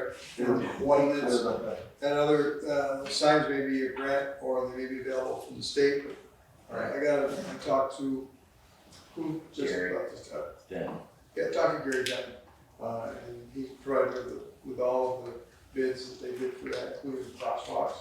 There's a firm down in Gary that does them.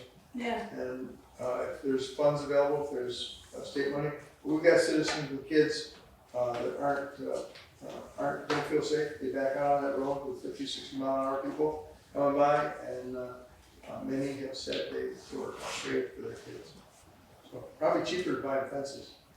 You know, we did try to get that reduced to 25 miles an hour, and the best we could go was from 35 to 30. Yeah. And that was just 2 years ago, I believe. yeah, that was Okay, back to done. ARPA funds. The Historical Society then should go ahead and submit their request so that it's on the table so you know what we're dealing with. Absolutely. Okay, so we don't need to wait on an application anymore. No, thank you for bringing that up. I appreciate that, and it's very timely. It can be put in the basket of, we can put it in our basket of suggestions. I would do that. It's thick. And the other thing, But don't Brewers forget- on the Street is the select board sponsoring this Cold Hollow Co-op store? No, I know that two of you are very much involved in it.